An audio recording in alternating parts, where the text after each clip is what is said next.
Oh my gosh. You forget about them speed bumps at Hoàng Sa. So we're on Hoàng Sa. We're going for a bánh mì. Like, I've seen a lot of people talking about it lately, so I want to get in here and try it. And it's a good morning spot, bánh mì, because she sells in the morning. Right there, Chris. Ba Hà. Bánh mì chả cá ốp la. Rồi, chào chị. Có thể để xe ở đây được không? Dạ được. Có bánh mì, phải không? Dạ, có bánh mì gì? Bánh mì heo quay, bánh mì chả cá. Dạ. Ồ, có nhiều loại bánh mì ở đây. Ồ, cho em thấy. Đây là thịt bò hay thịt heo? Vừa thịt bò với vừa thịt heo. Dạ. Bánh mì gì còn nhất ở đây? Hả? Có bánh mì gì còn nhất ở đây? Cái gì ngon nhất ở đây hả? Dạ. Chị thấy người ta hay ăn thịt nướng nhiều nhất. Dạ. Ồ, ok, cho em món ổ thịt nướng. Ở thịt nướng ăn thử nha. Dạ, muốn thử. So right here. Đây là da heo quay, phải không? Nào, đây là heo quay. Có da heo quay và chả cá chiên. Chả cá chiên. Dạ. Rồi, giờ ăn một ổ bánh mì thịt nướng trước nha. Dạ. Dạ, đúng rồi. Món ổ bao nhiêu ngàn? 23.000. 23.000. Là một ổ thập cẩm. Đây không thập cẩm, đây là thịt nướng. Trước kìa, có để giá ở trước. Có trứng, đây là xin lỗi, cho em món ổ thập cẩm. Không.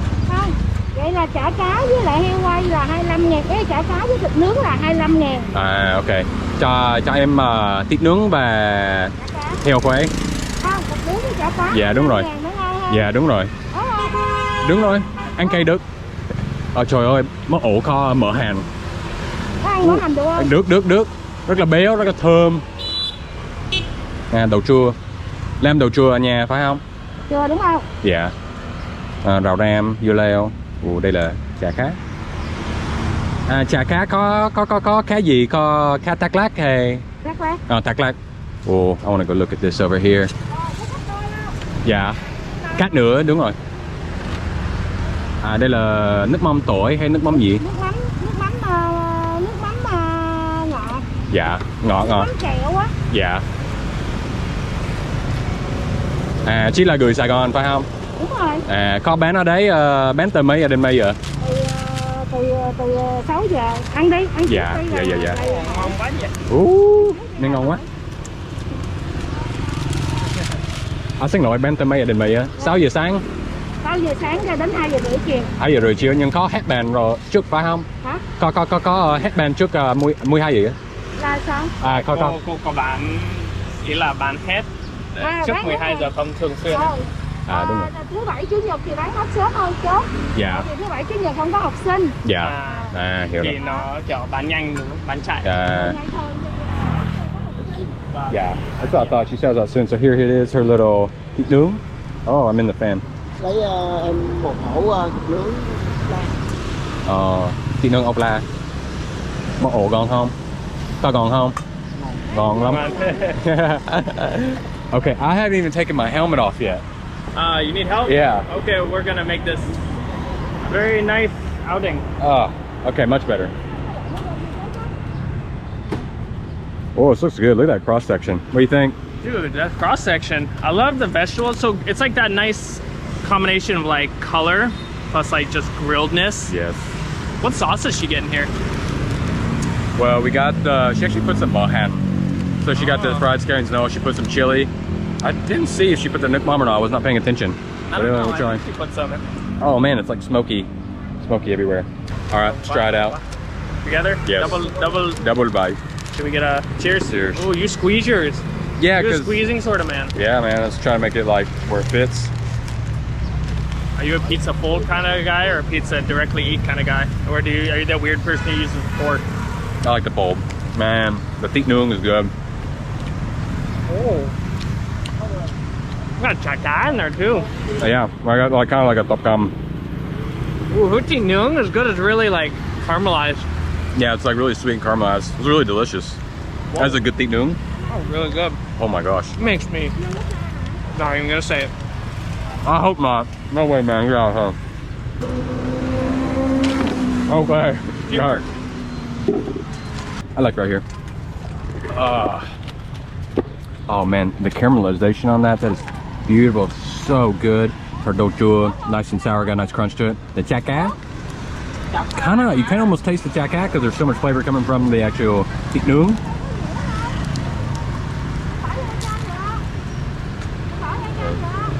The mỡ ham too, man. The mỡ ham with the thịt nướng. You know, so soft. It's not chewy. You don't get a chewy. She's using like good quality meat. And it's just like breaking apart. It's just such a textural overload. You can see it. Yeah. And great banh mi. So crazy. Just right here on the side of the road. Like, I've passed this lady 400 or 500 times. Like, I've passed her so many times. I've never tried her banh mi here. And I saw somebody tell me to go here, so thank you. Look, dude, she's using like high quality eggs too. Like, look at her. She bought them from like the store or something. They're not like just from like the market. I mean, market have good quality eggs too, but I mean, just in the plastic container, she's getting them from a really nice place. But really, I can't talk enough about that thịt nướng. Got just enough fat in it, a little bit of gristle. Rất là ngon, ngon quá. Ngon quá. Dạ đúng rồi, rất là ngon. Thịt nướng ở đây rất là đặc biệt. Dạ. Giới thiệu quảng cáo đi. Yeah. And right here, you can see where she'll actually get her coals going. So she's gonna, again, use that charcoal, get that smoke, that flavor into that thịt nướng. I mean, look at all the smoke she's creating here. Dai á. Của cô là nó không dai, nó mềm á, rất mềm. Okay. Wow. It's so saucy too, man. Ah, and see, he's kind of got like a bánh mì ốc la. Đây là bánh mì chảo. Ở đây có bên bánh mì chảo. Ốc là. Ốc la. Dạ chị ơi, cho em bỏ cái này ở đâu? Cảm ơn. And she has a spot. So check out, stuff smoky. And she must have took a long time. Look at all her hands. Yeah, so she's got a lot of coals. Like I said, she'll get it going over here. À, đây là thịt nướng chưa chín. Thịt nướng chưa chín rồi. À, cô còn làm bao nhiêu ký một ngày? Không biết. Không biết à? Tại vì nó tùm lum hết trơn á. Dạ. Nó tùm lum. Nên mình tự làm. Dạ. Ồ, giờ chị có Bernadette. Cái bữa nay là bán chậm á, mấy bữa bán nắp á. Dạ. Mấy bữa bán đông á. Tại vì bữa nay ngày trai. Dạ, chị có Bernadette hàng ngày, không có ngày nghỉ ngơi phải không? Bán hoài luôn. Chỉ lâu lâu mới nghỉ xả hơi một ngày. Dạ. Nhưng mà nghỉ xả hơi là vô ngày Chủ nhật. Dạ. Hiểu rồi. Cô là người đâu ạ? Người Sài Gòn. Sài Gòn. Có quê ở Sài Gòn. Xanh ở đây luôn, xanh ở Sài Gòn. Dạ. Sinh sống ở đây luôn. Và chị thì ở miền Tây nhưng mà ở miền Tây vậy? Thì ba mẹ sinh ở đây luôn. À. Cô ra ở đây. Rất là Nhưng mà ba mẹ của cô là ở miền Tây. Đúng rồi. Ở thành phố nào? Ở miền Tây, ở thành phố nào? Ở Vĩnh Long đi vô nữa, vô Tiểu Cần, vô Cầu Quang. Dạ, đúng. Vĩnh Long. Vĩnh Long. Chưa đi à? Chưa đi Vĩnh Long. Em có đi rồi. Đi rồi. Dạ. Chị có bán ở đấy bao nhiêu năm rồi? Bán lâu lắm rồi đó, bán từ năm 2004 đến bây giờ đó. Nhưng mà là bán món này thì mới bán 4 năm. Dạ, rồi cho em thấy thịt nướng ở đây rất là đặc biệt, rất là ngon. Dạ, nhưng cho em tính tiền. 23.000. Dạ, 25.000 từ cái chả cá. 25.000. Dạ. Còn có thêm chả cá. Rất ngon. Thì là 20. 40. Cái thịt nướng của cô có phải ướp trước không? Có chứ, ướp trước chứ. Ướp trước. Rồi, cảm ơn. Ngon. Cách nhiều nơi không ướp trước ấy, thì nó không đậm vị ấy. Còn ở đây là đậm vị à? Dạ. Ăn nó thơm hả? Dạ. Ngon. Dạ, cảm ơn chị nha. Dạ. Bye nha. Oh, what a nice find. Where'd you park my bike? Over here in the shade. Oh, nice. Good man. Nice. No, this is delicious. I mean, that's the thing about Vietnam. You'll just come here. Bye, yeah. Wow. Yeah. It's so hard because Chris is younger than me. He's gonna say Cole. I want to be friendly. I want to call her G. And so I get confused when I hear him say Cole and I'm trying to say G. But super nice lady, great banh mi. That's so good. That was a good find. Come back for that. That is, if you're in the morning and you run down Hoang Sa,